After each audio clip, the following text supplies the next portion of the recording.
Was Patty in there? Did you see her? Okay, she's probably still getting ready.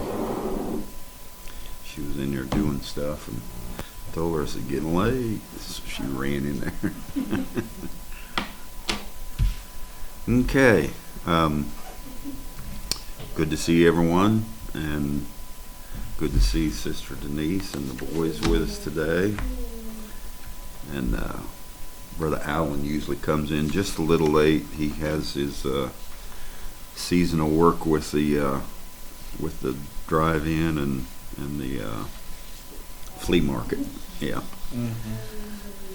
And then I guess he's finished for the summer with the truant officer stuff. Yeah. So I don't think he starts that up till fall. Yeah. So he's a worker, and so I'm sure he'll come in just a touch late. We've been going through the Aquarian age. A lot of different terms you could use for it. We used the throne room, which is the throne room is the mind of Christ, and in using the throne room, it gives you the context of the mind age that Brother Branham used. He said we'd come through the mouth, which was Pentecost and the speaking in tongues, and we'd come to the eyes, which was Malachi 4, Revelations 10:7, the seventh angel, and he said the next will be the intelligence, which will be the mind age. And so we have entered that intelligence. We know that the intelligence of the zodiac are the air signs, and those air signs are Aquarius and Gemini and Libra. And Aquarius is the highest of intelligence, and then the Gemini is the next highest in the air signs, which puts it in the communication area. And then Libra is the governmental part of the mind age. So you have those three that are working themselves. And here, a couple years ago, I'd made mention that that it was really, we had moved into the Aquarian age. The whole Earth has dropped into the Aquarian age, and then Gemini and Libra began to show up all over the earth about the time we dropped into the Aquarian age and started understanding it around 2011 on. And then Geminis began to show up all around the world, and I can't name them all off, but the majority of your leaders in the earth right now are Gemini, Libra, or Aquarian. You have a couple that are Capricorn and Taurus, which are your earth signs that are coming up. But your major leaders are all Gemini and Libra. And the nation itself, we talked on Friday about how the nation, our first president, was a visionary. He was, Brother Branham talked about him and Abraham Lincoln. And he said they were kind of the nature of America. And if you know anything about George Washington and Abraham Lincoln, you know one was born on February the 12th and one was born on February the 18th, both Aquarian signs. So the nature of America is Aquarius, and this is the age we moved into, is Aquarius. And it's a nation that wanted, its whole context and its whole beginning was to be free. And that is the nature of Aquarius. So we talked on Friday, and we showed some visions that Brother Branham had, and of this age in Aquarius, and you can go back and listen to those. And then we talked about George Washington and a vision that he had, and how we came through 3 perils. And those perils, those hard times, one was a Revolutionary War, one was a Civil War, and they're right in his vision. You can see them. And then the third one is what's happening right now. And he tells all through his vision about it. And then at the end of the vision, the angelic being that was in his room talking with him makes the statement that George Washington says, "I seen and beheld the villages and towns and cities springing up everywhere again after a great burning and rioting." And he said, "I seen them all springing up again, while the bright angel planted his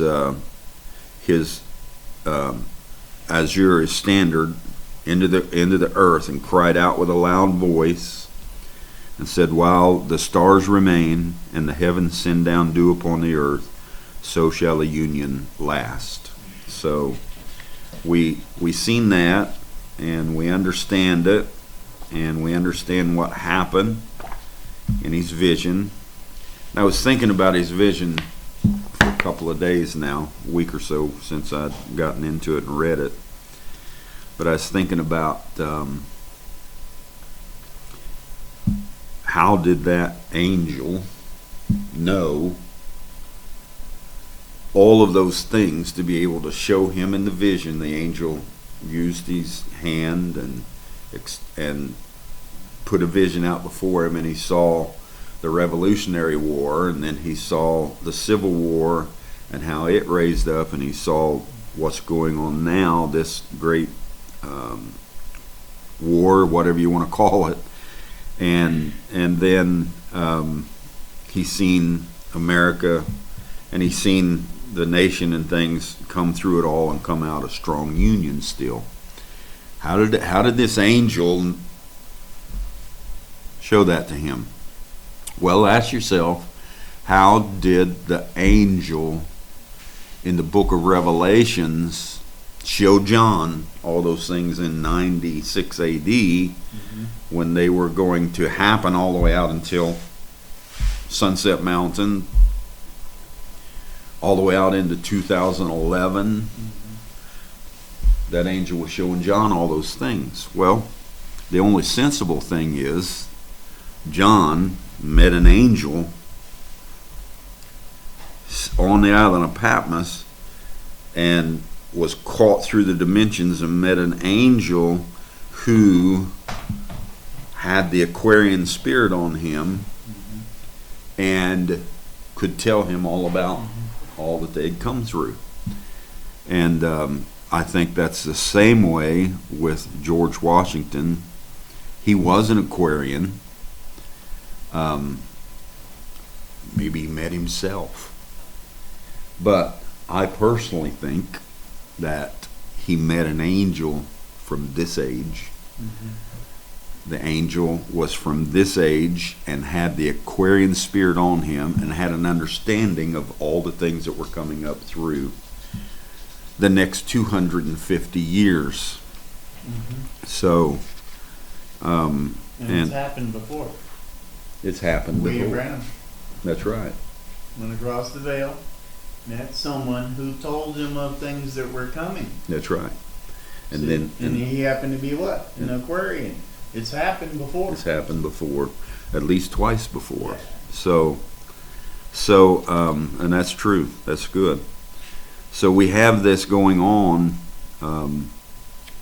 in order to give us encouragement and understanding, so that while we're standing in the middle of all this, I don't know, maybe George Washington was caught up into this little room from where he was at 250 years ago, last Friday night, and he listened to everything.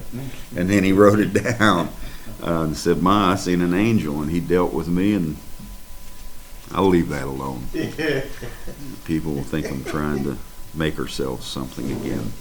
But something like that had to happen.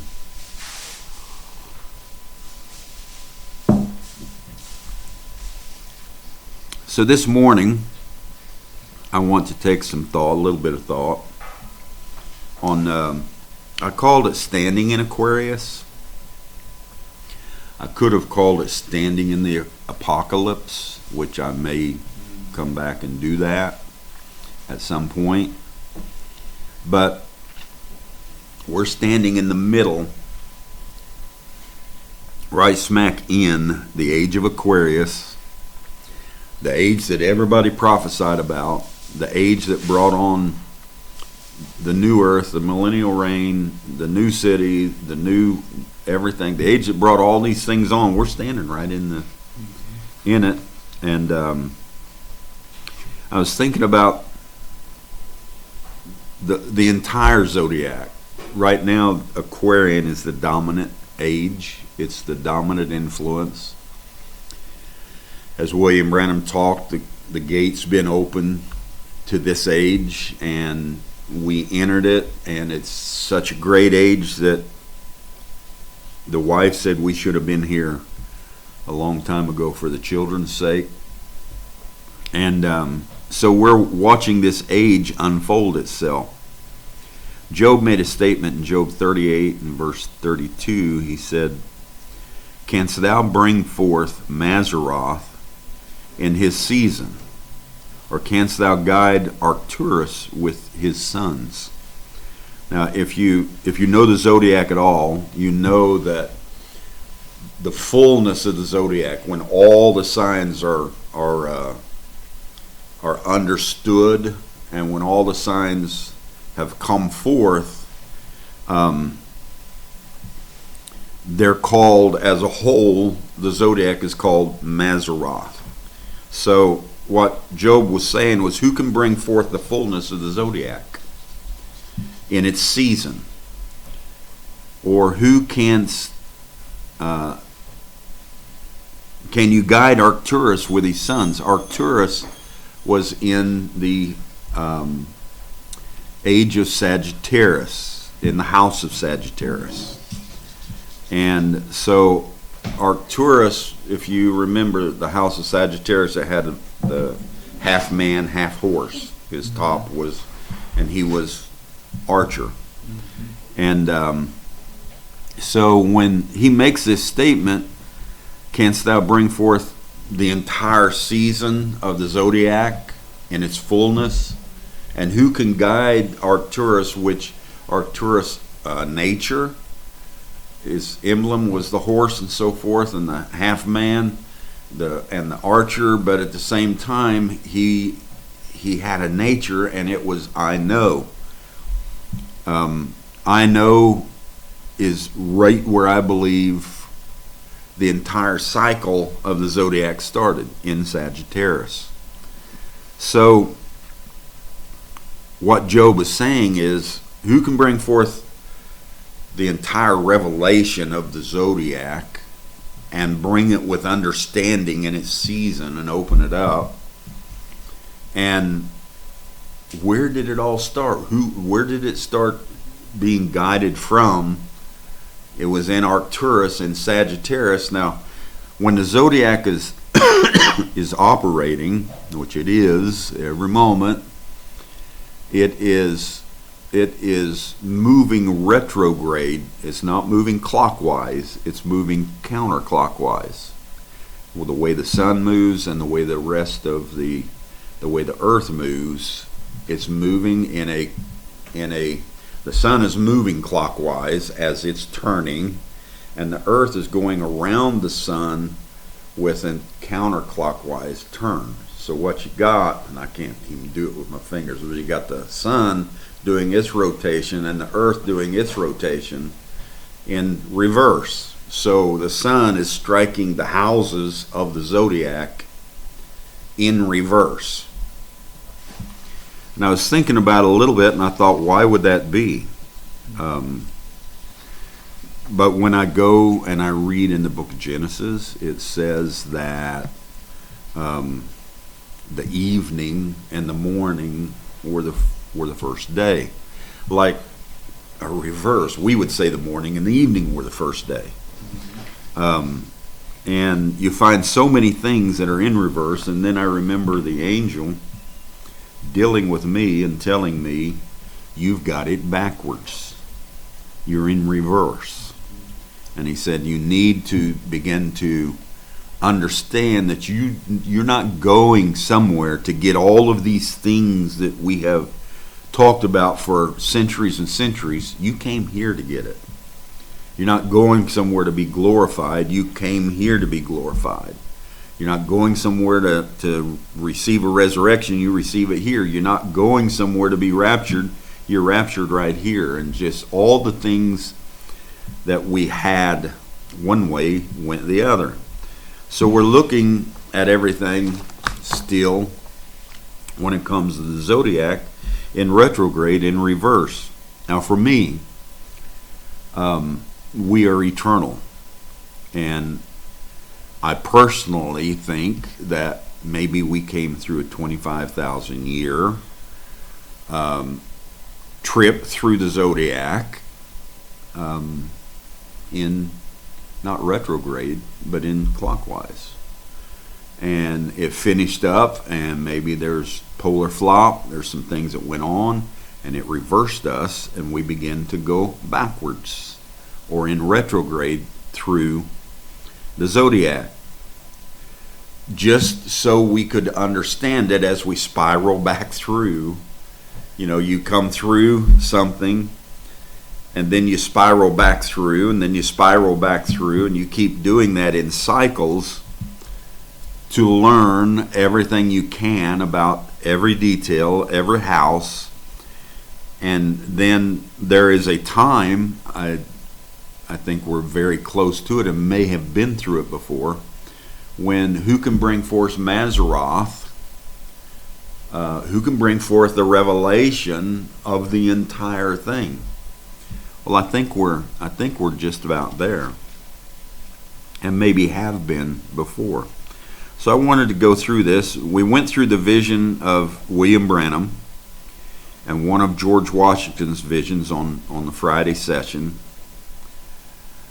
And we talked about the angelic being, and I read to you the account of George Washington and what it felt like to him, and how it was so similar to my accounts and the things that have happened to me with the presence of the angel. And so I was thinking more on the Aquarian, and I wanted to talk about unveiling maybe a little microcosm. Jesus, if you want to look at it like this, let me put it like this. Jesus was the fullness, according to Galatians 4, he was the fullness of time. And according to Ephesians 1, 10 through wherever, we're to come back to that fullness again. Well, anyway, when I look at Jesus, he had the fullness of everything in him. Jesus was the Mazzaroth walking in earth. He came from a virgin, Mary, which is Virgo, and he came with a father of Joseph, which is his two sons, Ephraim and Manasseh, took on Taurus, and he was born in Aries, and he was Leo the lion, that came to the earth to break open redemption. And you could just keep going through the zodiac and through the actions. He went through Issachar and Naphtali, and a great light shone. So he was Capricorn. That's the Capricorn age, when the great light is shown.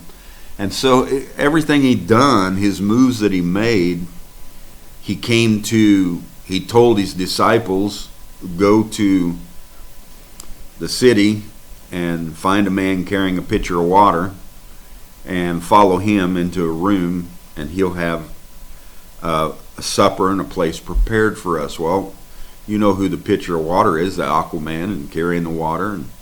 And so Jesus was displaying the Aquarian age in his last few moments of his life.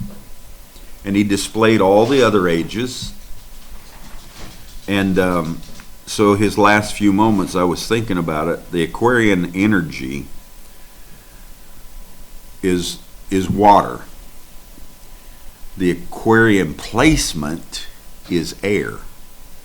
So Aquarian is one of the few that are multiples, but its dominancy is air. Its placement, its season, its everything, its intelligence. But it also plays a great scene of all of it in water. It is the Aquaman, aqua meaning water. And so it's water poured out for thirsty people. The task is to meet with the needs of the people in every way. That's the Aquarian age, is to bring people out of the hierarchies, the bondages, and everything else, meet the people the way that they need it, thirsty for new life, and to establish proper human relations. This is what Aquarian does. So the light and the love and the plan can be circulated among all the peoples of the world. Aquarian is now touching all the peoples of the world. Its gateway is now opened. Everything that's born comes through the gateway of Aquarius, and that's everything. Just think about that. Everything from a amoeba to a bacteria to a tree to a bird to a piece of grass to a human, an animal, botany, everything comes through the gateway of Aquarius. Aquarius is the influence of the entire earth dominating in the zodiac right now. So whatever the Aquarian energy is, just think about what we're doing with the earth, with the air, with the four elements right now. You know, earth, air, water, and fire. And think about everything that we're doing, and think about just the development of water over the last 200 years. We used water to spread ourselves all across the earth, coming in ships across all the oceans and things like that. And nowadays, you can't hardly. There's a few places, but you can't hardly find a place where there's not plumbing now. There's water. Every place has water. And so that is a sign of the Aquarian age and how it's reaching out and touching everything. So here we are, and I wanted to take a couple of places where I'll just read it first in Luke 22, and it starts with verse 7. It says, "Now the feast of unleavened bread drew nigh, which is called the Passover. And the chief priests and the scribes sought how they might kill Jesus, for they feared the people." The people were falling in love with and trusting the words of Christ, of Jesus, more so than the synagogues and the Pharisees and the Sadducees and the lawyers and all these people. And they were beginning to fear the influence that Jesus had.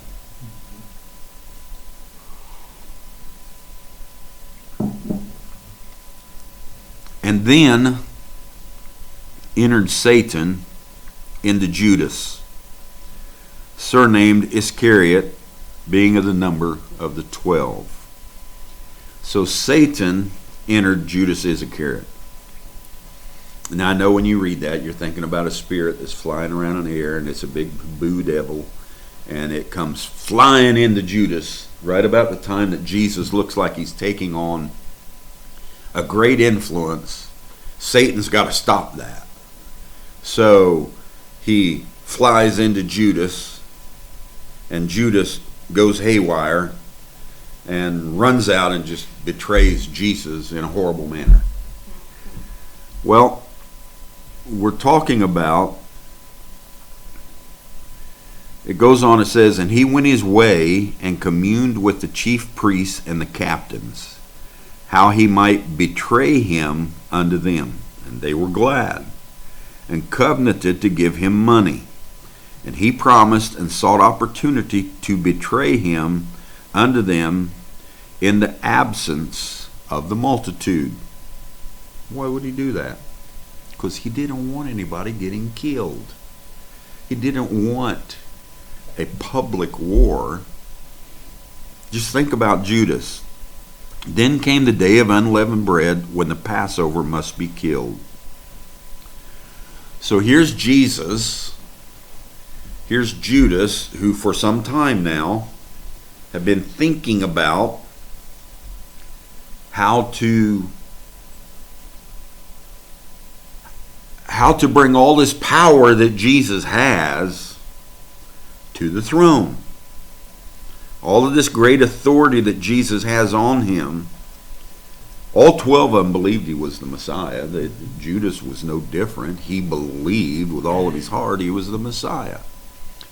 And if you go back in the history and you look at each one of them, some of them were fishermen, some of them were tax collectors, and some of them were book writers, and some of them, all kinds of different things that they were, doctors and so forth. Luke was a doctor. And so you go back and you look at them. Judas came from a military background. The history shows that. If you just look him up and you look all the stuff up about him, Judas came from a family. It was a military background, and they were servants to the Roman Empire, and Judas's family was serving the empire, and they were military, and Jesus chose Judas out of that, knowing that Luke would come to him under the auspices or under the influence of doctor. Luke would understand him in that manner, and Peter would come and with an understanding of his whole lifestyle of fishing, and Judas would come with his whole lifestyle of military, and Jesus was choosing all these different people. And when Jesus come to the point to where he was more influential, held more authority, had showed more sign of the power of the Spirit in him than any man on all the face of the earth, Judas made his mind up. He didn't make his mind up to betray Jesus in the manner that you think. He made his mind up to bring out this great power that was in Jesus. And the best way he could do that was, he was a military person, and he knew Rome and their military background, and he had worked with all the scribes and Pharisees and Sadducees and his family because they were military. And the way that he knew to do it was to exacerbate that situation, push that situation out there, and make a confrontation with Rome, with the military. Make a confrontation somewhere away from the people where nobody would be killed, because he loved people. And he was thinking how he would do it. And so he knew that Jesus was away praying. He knew all these things were going on. And he made his mind up, this is the time. And went into that garden expecting fully for Jesus to overpower them. That was his thought. He wasn't thinking he was going to go in there and have Jesus killed. Judas had seen, think about 3.5 years of what he had seen. He knew better than that. He knew if he knew that he could not overpower Jesus, he was going in there thinking that Jesus would conquer the military, conquer Rome, overstep the Sadducees, Pharisees, and lawyers. He had more influence and power than any of them. And he would take the throne that was promised Israel, and they would sit on thrones in Israel, and they would rule throughout the universe, throughout. Did that go off?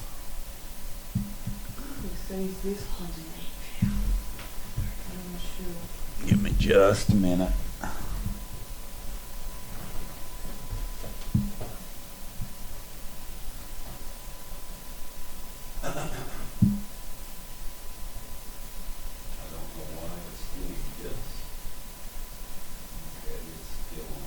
Still on.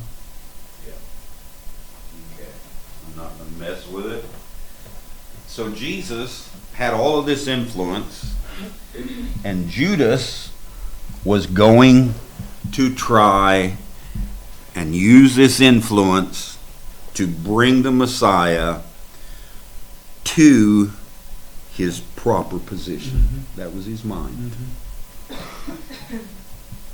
So then came the day of unleavened bread, when the Passover must be killed. And Jesus, this is Luke the 22nd chapter, and Jesus sent Peter and John, saying, "Go and prepare us the Passover, that we may eat." And they said unto him, "Where wilt thou that we prepare?" Where you want us to do this thing? And Jesus says, "Behold, when you are entered into the city, there you shall meet the Aquarian, a man bearing a pitcher of water. Follow him into the house where he entereth in. And ye shall say unto the good man of the house." So follow this pitcher bearer, this water bearer, this cup bearer. Follow him into a house. And when you get into that house, ye shall say unto the good man of the house, "The master saith unto thee, where is the guest chamber, where I shall eat the Passover with my disciples?" So at the time of the betrayal, and at the time of the changing of the guards, at the time to take his garments off and become something else, we enter the Aquarian age. We enter the house. "And he shall show you," Jesus said, "tell him this, and he'll show you a large upper room, furnished there and made ready." He shall show you the entire Maseroth. He'll bring you an understanding. We're going to go into this room, and we're going to have a feast together. "And he shall show you the large upper room. And they went and found as he had said unto them." You know where the upper room is. It's the mind. You go into the mind. You go into the intelligence. "And when the hour was come, he sat down, the 12 disciples with him, and he said unto them, With desire, I have desired to eat the Passover with you before I suffer." So from this point of meeting the man in the pitcher, we read from that point on all the way through the crucifixion, you're looking at the Aquarian age. Jesus talks to him. If you go over into John, I'll get there in just a minute. But anyways, John the 13th chapter, you find where Jesus entered into the room with them. And I'm sure you've never noticed it before, but if you pay close attention to John's writing, everything that John wrote between the 13th chapter of John's writing all the way to the 18th chapter of John's writing, all of that he talked to them in the Aquarian room, in the little room with the pitcher, the man with the water bearer. So all of that revelation came out in the Aquarian age, in the Aquarian time. So Jesus is here, and he tells him to get the room, and he says, "I've had a great desire to get to this place with you. I've had a great desire to come to this room with you. I've given you visions in the prophets." I could say these things now. I've given you visions from the prophets. We've seen Ezekiel in the room. We've seen Isaiah in the room. We've seen John in the room. We've seen the whole city has a room to it. We've seen so many things throughout all of those things, prophecies of an actual coming to this place, this throne room, this vortex, whatever it is that you want to call it. the source, the place of all authority and all power. And he said unto them, I've had the desire to come here, for I say unto you, I will not any more eat thereof until it be fulfilled in the kingdom of God. And he took the cup and gave thanks and said, take this and divide it among yourselves.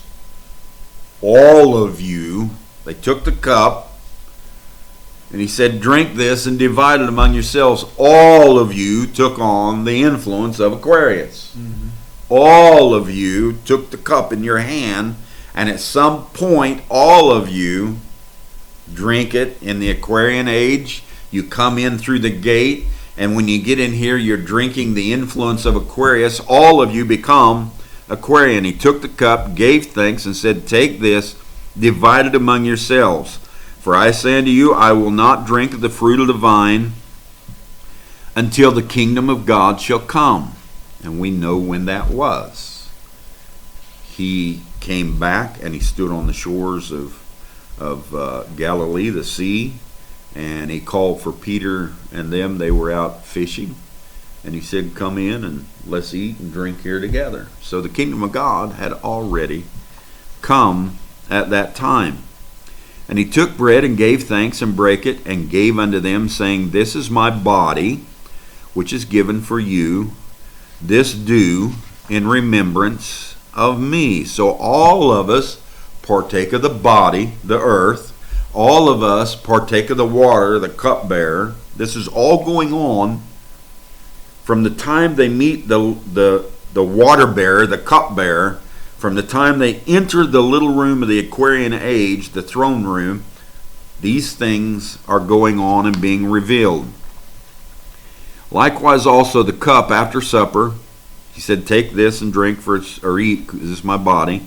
Likewise the cup, also the cup after supper, saying, this cup is the New Testament in my blood, which is shed for you. But behold, the hand of him that betrayeth me is with me on the table.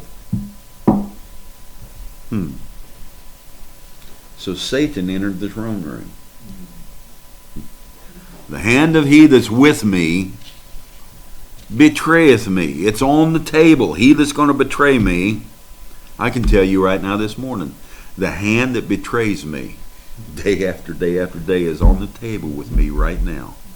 It's holding this crystal thing right now. It's going to get a drink of cup of coffee right now. The hand that betrayeth me is here with me always. Always. And truly the Son of Man goeth as it was determined. But woe unto that man by whom he is betrayed. So inside the Aquarian age, Satan is revealed. And Satan is revealed not as a roaming spirit out here, roaming around everywhere, or a rogue spirit that broke into the universe somehow and got past the Holy Spirit, and now he's almost as powerful as him. That's not it.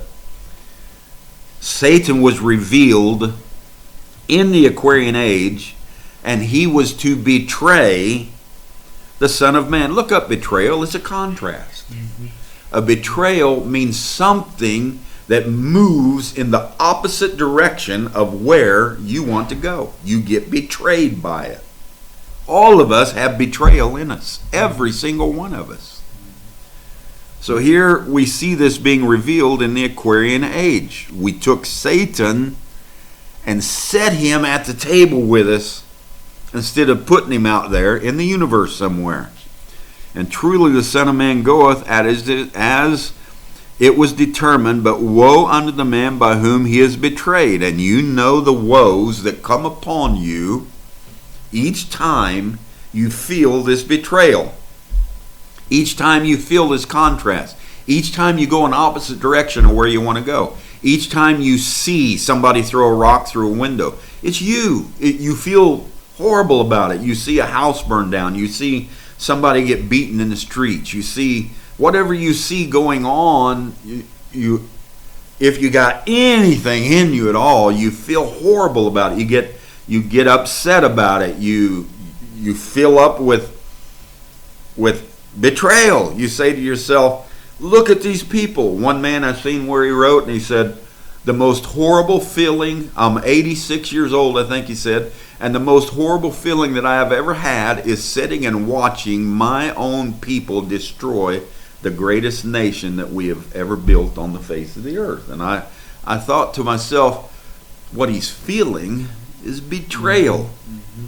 It's in us all. Now, how do we deal with it? It works in the Son of Man. And they begin to inquire among themselves which of them it was that should do this thing. Who's going to do this? And there was also a strife among them, because every time betrayal comes, it's like, who's going to end up on top? Mm-hmm. You know, we always do that. Mm-hmm. When betrayal starts, who's going to end up on top? Is the BLM going to end up on top? Is the KKK going to end up on top? Is white supremacy? Is the Republicans or the Democrats? And you can bring it on down home to each little betrayal inside your family. You know, when mama and papa has a few kids and maybe one of them betrays and one of them becomes a black sheep and one of them becomes this and that, and you're thinking, who's going to get the most money? Who's going to get the inheritance? What's mom and dad going to do with them? Are they going to leave me the house? It's all about betrayal. Becomes all about who's going to come out on top.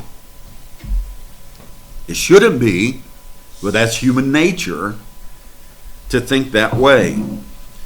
And there was strife among them, which of them should be accounted to the greatest. Who of us, if there's one that's so low, all of them did it, but if there's one that's so low that he's going to betray, then who's the one that's so faithful that they're the greatest? You know, we always get that superior, inferior feeling every time betrayal comes around. And it's rampant right now in the Aquarian age, because Jesus, the Holy Spirit, me, you, our spirit, has just revealed who Satan is. Mm-hmm.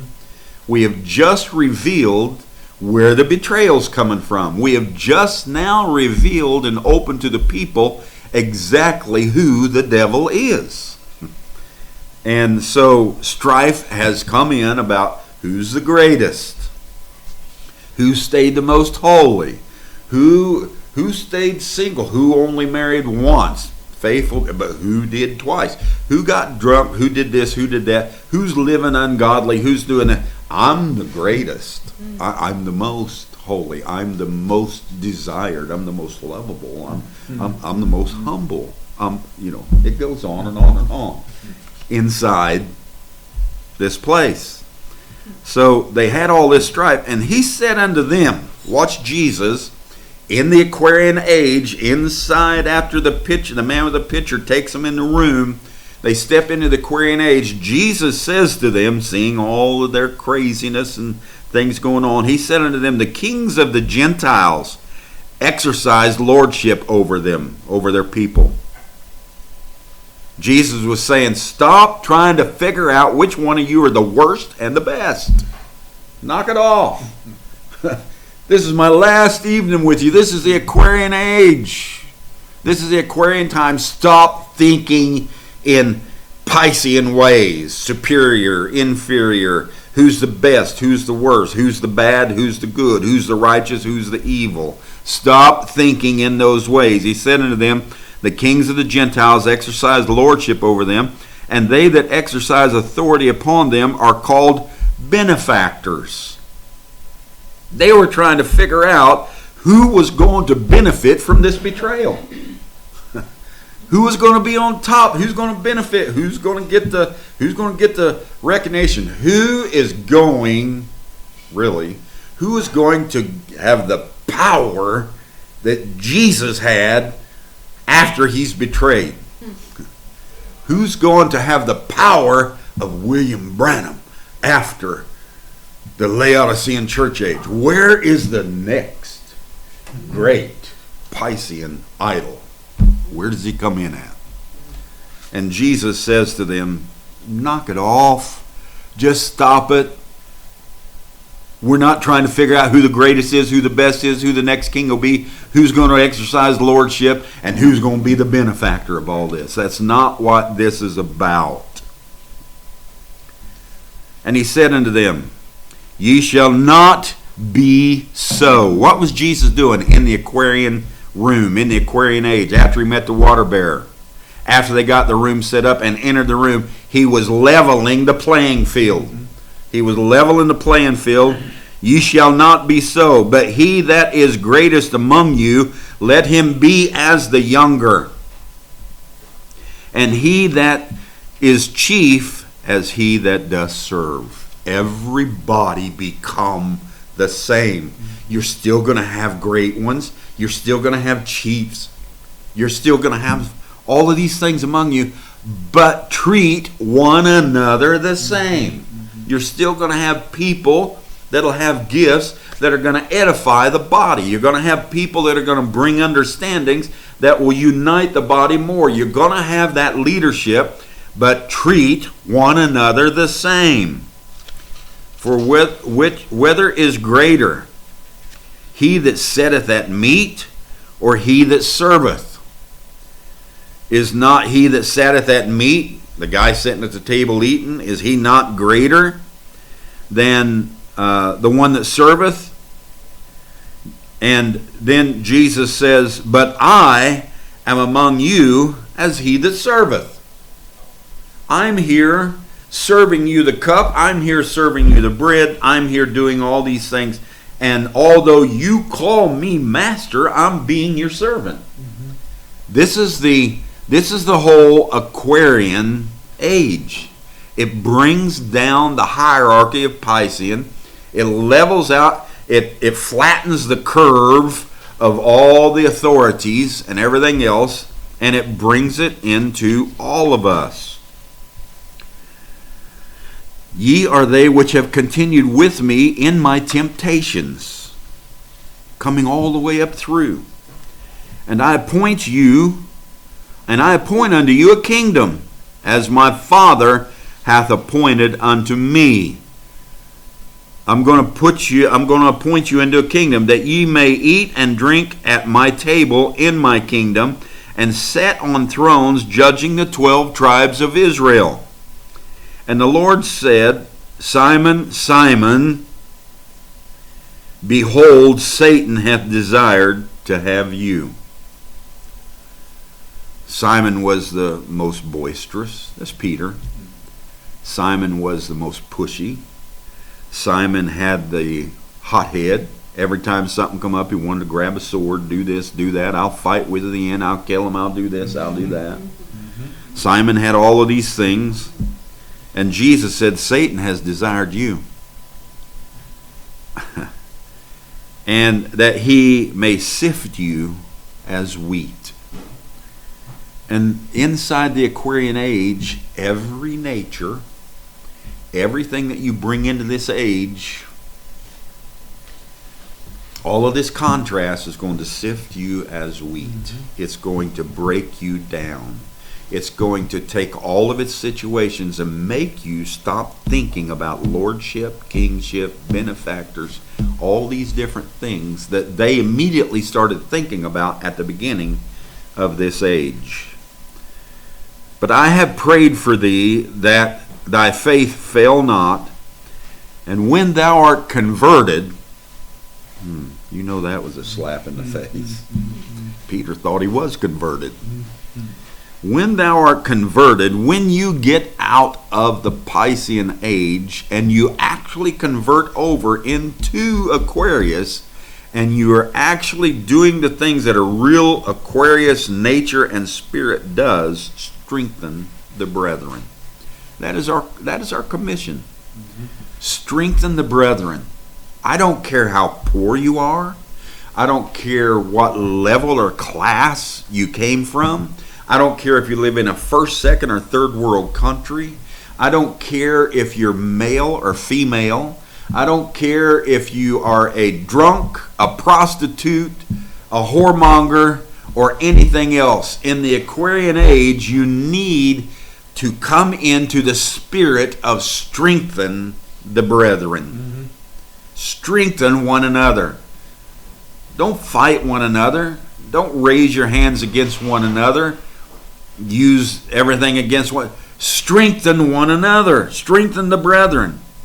And he said unto them, Lord, I am ready to go with thee. Peter's talking to Jesus. Lord, which is hothead, I'm ready to go with thee, both to prison and to death.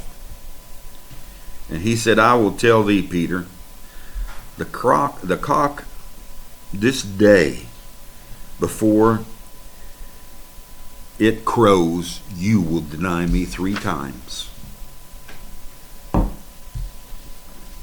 See, when you carry that Piscean thing over with you, you think you're somebody.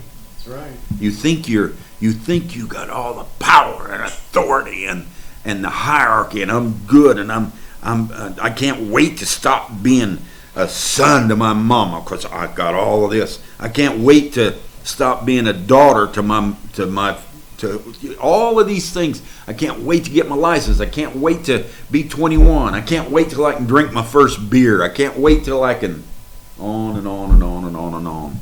Move that Piscean influence out of you. All of those concepts are just hierarchies. I'll stay with you. I am as solid as a rock. And here he was going to betray him 3 times before the cock crowed that evening. And he said unto them, when I sent you without a purse and a script and shoes, lacked ye anything? And they said, nothing.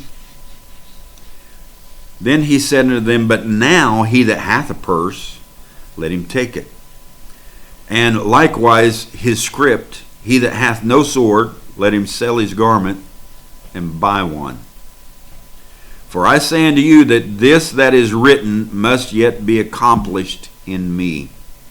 And he was reckoned among the transgressors, for the things concerning me have an end. Jesus had an end. Stop trying to put him out here somewhere like he's going to come back and do a whole bunch more in the earth. He had an end. Did I read that right? For the things concerning me have an end. I'll be with you unto the end. Wake up and realize if there's a Jesus in the earth, it's you. If there is a Holy Spirit in the earth, it's you. Those are all terms for something else in our mind that was superior to us, better than us, and greater than us. But in the Aquarian age, we bring all of those hierarchies to an end. In the Aquarian age, the mighty Jesus was crucified, slaughtered, and killed, and laid away in a grave. It all comes to an end. Listen. And they said, Lord, behold, here are 2 swords. And he said unto them, it is enough. Doesn't matter whether you pack 2 or 1,000. And he came out and went as he was wont to the Mount of Olives, and his disciples also followed him. So we know what he did. He left from there. He went to the Mount of Olives, and then he began to pray, and he went into the Garden of Gethsemane, which is right there at the Mount of Olives. We have just read the opening of the Aquarian nature. Think about what it does at the opening. It brings us all and gathers us into one age under a cupbearer, takes us into a room, and then begins to reveal us. He reveals who Satan is. He reveals who the Son of Man is. He reveals the betrayal that's in every one of us. He reveals all of these things all the way through, opening up a brand new age and showing us that nothing is outside of us, is all inside of us. He reveals that your hard rock nature, coming from the Piscean authorities of hierarchy and nobility and all these things, means nothing. You're not in that age anymore. We've read about all this, the atmosphere and all that will bring in the Aquarian age. The supper ending of Aquarius opened the new age and immediately began to reveal and unveil and expose everything. Aquarius is the apocalypse. Everything is unveiled. It brings them to a level playing field. Right. Jesus leveled it all out. They weren't going to the throne they thought they were going to. They weren't going to fight the way they thought. He was not going to manifest his military power. All of those things were revealed to them in that upper room, in that little room. There's more on this in the writings of John, from his 13th to the 18th chapter. It's a study or a look at a microcosm of the Aquarian age that's breaking open right now. It's in John 13th chapter to the 18th chapter, and reveals the nature of the age and what will happen from then over the next 2,000 years. The entering of the age brought us to a level playing field in our hearts. In 2011, there was a microcosm of it. And in 2011, what did Jesus do when he was back there and he told them in St. John, the 14th chapter, sitting in that little Aquarian room? And he said to them, I'm going to prepare a place for you, and I will come again and receive you unto myself, that where I am, there you may be also. Aquarian was going to bring us to a oneness. Let's look at this. Now, before the feast of the Passover, the 13th chapter, when Jesus knew that his hour was come, that he should depart out of the world unto the Father, having loved his own which were in the world, he loved them unto the end. He loved them unto his end. Jesus had an end. Twice now we've read it. And supper being ended, they're in the room. The devil having now put into the heart of Judas Iscariot, Simon's son, to betray him. They're sitting there in the room. John's writing about the same thing Luke wrote about. Jesus, knowing that the Father had given all things unto his hands, and that he was come from God and went to God. The understanding inside that room was that we are all the Christ. We all came out from God. We're all going back to the Father. We're going to leave this sonship. We're going to break things open, and we're going to move out, and we're going to be everywhere. So Jesus sees this, and the supper being ended, he rises from supper and laid aside his garments. He put away all of the other things. He moved into this room, ate supper with them, broke bread with them, gave them the cup to all become Aquarians, gave them the bread to be broken, to be betrayed, to understand the devil, to understand Satan, to understand all these things. And then he lays aside his garments, which is what you are doing now. In the Aquarian age, you are laying aside all of your old garments. Everything that you were, don't bring any of it into this age. Burn it. Burn it. Lay aside your garments and take a towel and gird it himself. After that, he poureth water into a basin. He become the water bearer. He become the Aquarian age. He entered, changed his garments, and become an Aquarian from a Piscean. And when he did that, After that, he poured water in the basin and began to wash the disciples' feet and to wipe them with the towel wherewith he had girded himself. Simon Peter wanted to keep a hierarchy. You know that. He wanted to keep a superior thing. He wanted to hold on to an inferior relationship to Jesus that the Piscean age had brought. And when Jesus got down to wash Peter's feet, you know the story. Peter said, "Not so, Lord. You'll not wash my feet." And Jesus said, "If I do not wash your feet, you will not be a partaker of what is going on."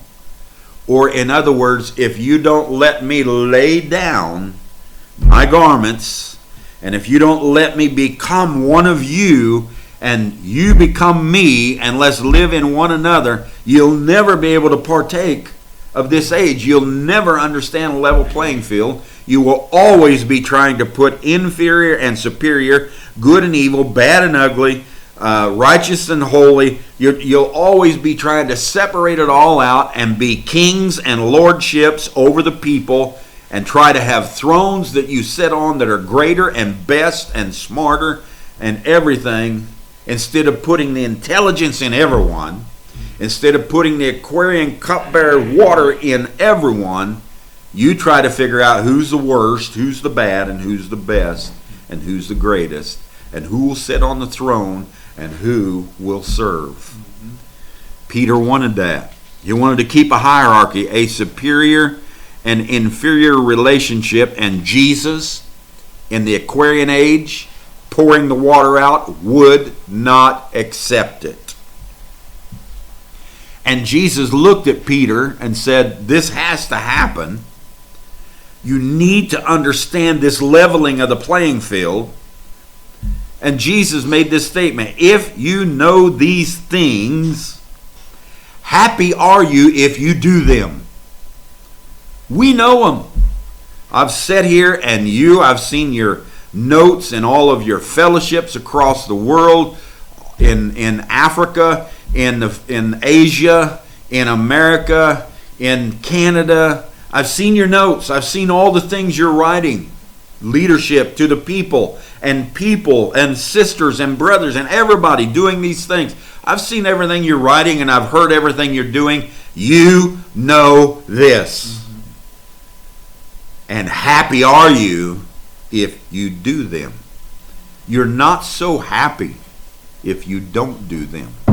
Because a Piscean age, two fish chained together with a golden ring, one of them going horizontal and the other one going vertical, is not a lot of fun.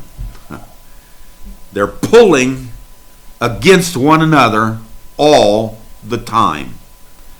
But in this age, you lay aside those garments, you take off the garment of the fish, and you put on the garment of water. Water is versatile. Water will change according to the circumstance that it's in. It'll go from a liquid to a solid to a vapor. It'll do whatever it needs to do in order to serve and be the best it can be among whatever it's in. Water will seek where it can do things for you all the time. The Aquarian age. So we see this. Jesus says, know these things. Don't be kings. Don't be lords. Don't fuss and fight over who's inferior and superior. Don't try to figure out who's the best and the worst. Don't try to do these things. Change your garment and gird yourself in a way of serving one another, of loving one another with full authority. You call me master, and so I am. And now I'm washing your feet and working with you as a servant, and you need to do the same if you want to be happy. Look at all these people that are unhappy. You know why they're unhappy? Because they're trying to figure out who's the greatest, What color's the best? Who's the strongest? Who gets the best privileges? Who gets the most benefits? On and on and on and on. It's all around us. The Aquarian age is opening up. Once Satan is revealed in this chapter 22, and then John's writings from the 13th chapter all the way out to the 18th chapter is all taking place inside that little room. Satan is revealed, and he is the one who sits at the table and eats with him, dips his hand into the sop with him. Jesus didn't try and run him out. Jesus looked at him and knew he needed that betrayal. He needed that contrast of himself. He needed it so much that he couldn't even leave the earth and go to his next move without that man, without that garment, without that betrayal, without that influence, and without that nature in his group, in his people, in himself. He knew that he could never go anywhere. He made that statement, I must go away. Read the 14th, 15th, 16th chapter. I must go away and I will send you a comforter. We see Satan revealed, and we find out that Satan is not a horrible spirit. It is us in the human mind trying to figure out the best way to do things. That's what Satan is. Satan is a light bearer, Lucifer. He is the human mind that tries to set up systems, set up things, set up welfares, set up benefactors, set up inheritances, that's Satan. He's trying to do all of these things to make the world a better place, but he's moving through a intellectual understanding instead of moving through a revelation. He's moving through looking at writings, looking at books, looking at great conquerors, looking at military things. He's looking at all these things and he's saying, what's the best move to make? How can we power down everything around me and take it over? How can I conquer?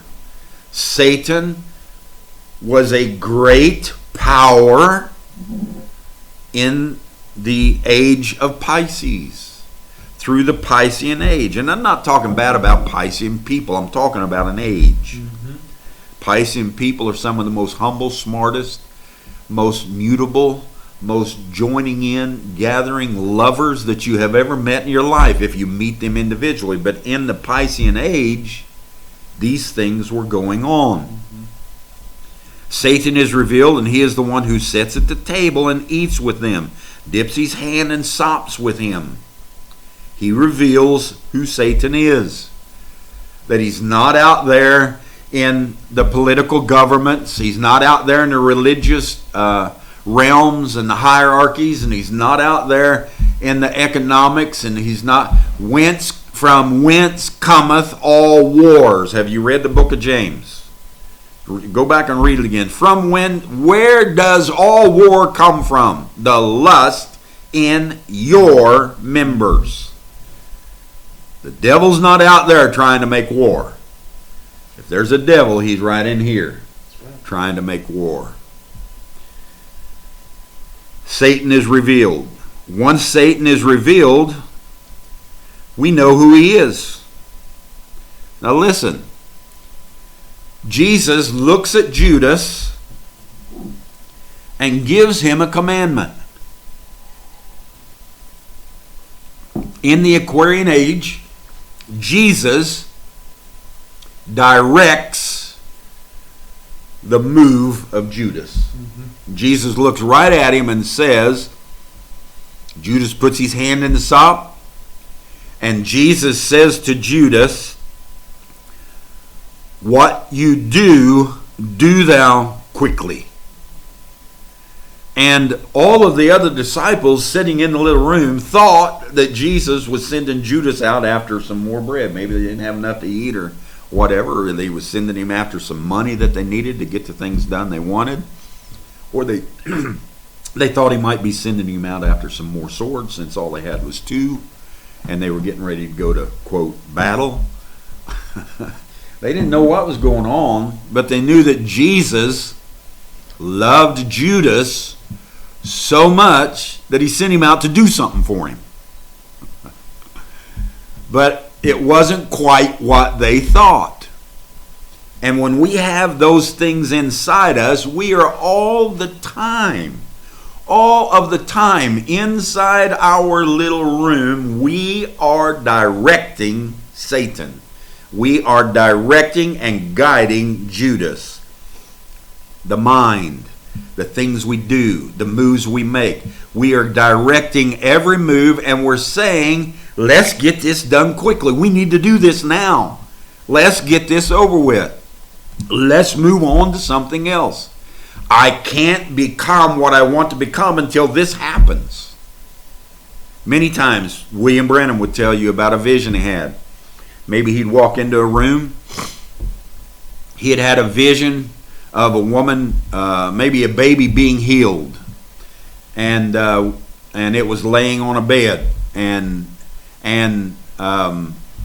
maybe when he walked into the room, he seen the mother over here at a certain place, and he seen a boy walk in and pick the hat up and move it over and lay it on the bed next to the baby in the vision, and then boom, it happened. Thus saith the Lord, this child's healed. Well, he'd walk into a room, and maybe the mother wasn't even there. And maybe the son wasn't there. And he'd have to sit and wait. Talk to the father, do this and that. And it might be 10 minutes. But he can't do anything until he has directed everything to its right position. Mm-hmm. His influence and his love and everything else is moving everything around him, and you do the same thing. And here comes the mother into the room. But the hat's laying over there in the chair. It's not laying in the bed. So there's the mother. And he's thinking, well, where's the boy? I gotta wait. So he sits and he talks a while. And all of a sudden, here comes the boy in the room. He picks the hat up. He lays it on the bed. And the boy leaves. And William Branham jumps up and says, thus saith the Lord, this child's healed. And bang, it happens. But he had to wait until everything was directed into its right position. And Jesus knew that he needed the betrayal of Judas in the throne room with him, guiding it and telling it exactly what to do all the time, all the way through. And you are doing the same thing because it is your human spirit, and humanity has an attribute in it of betrayal, of contrast, of war, and you need to direct it into the nature of this room, the nature of the throne. So Satan is revealed. Once Satan is revealed, we know who he is. Go do what you're going to do quickly. And then he turns to the rest of them and he says, now the Father can be glorified in the Son. Until we understand who we are and that we are directing everything, there can't be much glorification. Because you know what you'll do with it? You'll take that glorification and you'll lift it up and you'll try to be somebody with it. You'll say, I'll stand next to you, I'll bear the sword, I'll do this, I'll do that. Until you get that out of you, and until when things need to be done, and it's a hard thing to be done, until you do it, you have a very hard time bringing things to pass in your life, and you have a hard time being able to level the playing field and make yourself who you are. The Son of Man can now be glorified. And as soon as he said that, here it comes. He's in St. John, the 14th chapter. He's still talking to him in the throne room, inside the cupbearer's room. And he says, now a new commandment I give unto you, that you love one another as I have loved you. You've betrayed me. You've turned on me. I've seen Satan in every one of you. I picked you out of some of the worst professions that I could possibly bring you out of. I've done all sorts of things for you, and for the last 3.5 years, I have loved you through your ups and downs. I've had to tell you about the satanic things that are in you. I've had to talk to you about many, many things, about all these kingships and about everything else. But now I'm giving you a new commandment, and that is that you look past all of one another's faults and you love one another. That comes forth in the Aquarian age. It's not a begging. It's not a seeking. It's not a desire. It's a commandment. It's a declared statement that you love one another. You will not be able to help it. You will love one another. The accuser is cast out. He's finished. You have taken this accuser and you have recast him. How can you not love one another if there's no accusation in you? Right. What keeps you from loving somebody is when you take accusation against them. And you say to yourself, they did this and this and this and this, and I will not forgive them for it. They stepped over the line with me. What you're saying really is, for me, they have blasphemed, and they are reprobates, and they will never be a part of my life. You can't do that. Not with this commandment, and not with the accuser finished. The accuser has been cast out. He's been recast. He's not an accuser anymore. In the Aquarian age, Satan is revealed in every one of them. You say, oh, Judas betrayed him. Satan is revealed in every one of them. Jesus said it in the room. Go read it. Peter, Satan desires you to sift you as wheat. Satan, Peter, get thee behind me, for you know not the things of the Lord. And then he looks at all of them and he says, you'll all betray me as sheep scattered. All of you. Then all of you will forsake me and scatter everywhere. The betrayal wasn't Judas. The betrayal was something that needed to happen in the age to break down their Piscean hierarchies and their rulership and make them realize they needed to be servants. That they weren't as loyal as they thought they were. They weren't as noble as they thought they were. They weren't as earnest as they thought they were. It was a Piscean structure that was set up that made them that way, and they needed to change their garments, lay them aside, and lay all that hierarchy down and move into another age. The unveiling of the human attribute of betrayal is in every one of us. We have to deal with it. Peter stood there and looked him in the face after the cock crowed 3 times, and Jesus looked at him, and Peter knew, man, I'd have never dreamed I had this betrayal in me. And it broke his heart so much that until Peter denied him 3 times. I don't know who you're talking about. I don't know the man. Then he cursed and said, I don't know him. Get the blank away from me. I mean, he cursed. Profanity. Get away from me. You SOBs, I don't know him. We get to that point. Betrayal.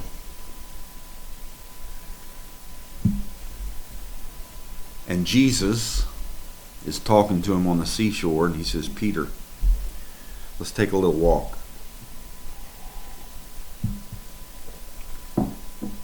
Do you love me? Peter said, yes, Lord, I love you. He's walking a little while along the shore. Jesus looked at him and said, Peter, do you love me? He said, yes, Lord, I love you. They walk a little bit, talking, and Jesus looks at him a third time and says, Peter, do you love me? He said, Lord, you know I love you. What was Jesus doing? He was giving him the chance to speak from his mouth after the betrayal of 3 times. He gave him 3 times the opportunity to tell him how much he loved him rather than the betrayal. Mm-hmm. And he gives you those opportunities too. He gives them to you in life. A betrayal comes up, you feel horrible about it, you think to yourself, I wish this hadn't happened. And he'll lay out opportunity after opportunity in front of you to be able to move beyond that and become a better person and raise yourself in consciousness and become so much greater. He'll give you that. You'll give it to yourself times to be able to step past the horrid situation of a betrayal. In the 15th chapter, Jesus says, I am the vine, ye are the branches. He's still in the little room. He's still teaching them. They've ate the cupbearer. They've drank the wine. They've ate the bread.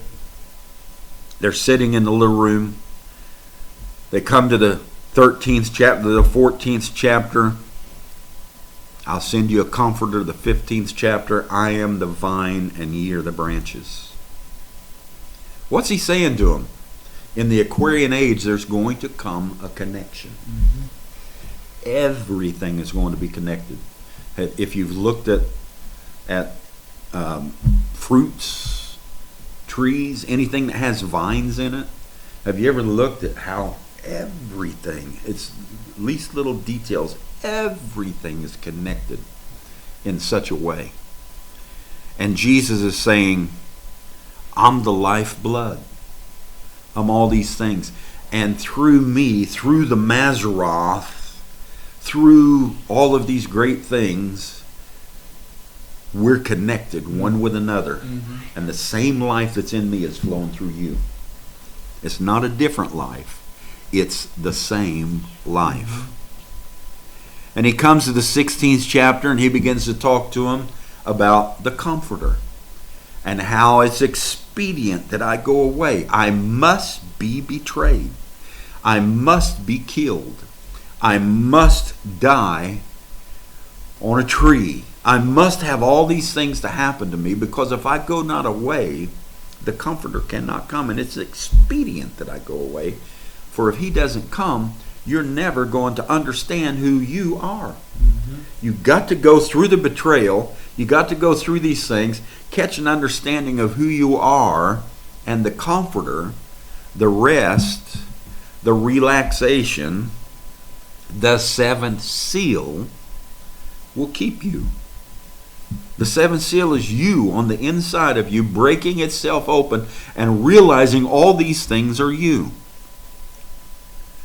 And then he comes to the 17th chapter. He's still in the little room with them. He's still talking. And he says, Father, make them one, even as we are one. Glorify them with the glory that you and I had before the world was. And he makes them one. He declares them to be oneness. So we come all the way from a man with a pitcher of water, taking them into the Aquarian room, the Aquarian age, and we come through all of the inner feelings of kingship and rulership and benefactors, and we come through the terrible attribute of betrayal, and we step into the whole connection of who we are and how we're the same life and one's vine and one's branches. And we come to the Comforter being revealed and the seventh seal making us who we are. And Jesus prays and he says, Father, make them clean by thy word. He prays and says, separate them. Then he comes right back around once they're clean by the word. Once they have an understanding of who they are and they've cleaned themselves up of all these things and said, I can deal with myself now, I'm glorified and I understand who I am. He says, and make them one, even as we are one. We've come in to that Aquarian oneness now. I in you, 16th and 17th chapter, you in me. We are one. This is a great understanding. And you can go read it for yourself. And it says, he starts out in the 13th chapter in the little room after they read Luke 22 and then come over and read John 13 through up to 18. And the 18th chapter it says, and he got up and went to a garden. He left from the little room revealing all these things of the Aquarian age. And then he moved to the garden. He submitted himself in total surrender. He went through the worst 12 hours of his life. And he died on Calvary. And everything that he told them in the little room was now made available to them. Mm-hmm. Everything that he told them in the little room. When he hit that time of death on Calvary, it was all made available to them, and they moved into the upper room. They moved into the understanding, and it began to break down through the Piscean age, and now here we come in the real age of Aquarius. We are the Mazzaroth. We're bringing it forth in its season. We started in Arcturus, in Sagittarius, in the I know, in the knowledge, and we have moved all the way through to the 11th house, the Aquarian age. And we are going to set up, with our intelligence and with our mind and with our understanding, we're going to set up a beautiful place to live and bring in the great light, the Capricorn age, and live here in equality, in love, with one another, in a greater way than we have ever lived in this earth before. It's a great day that we're in. It's a great understanding.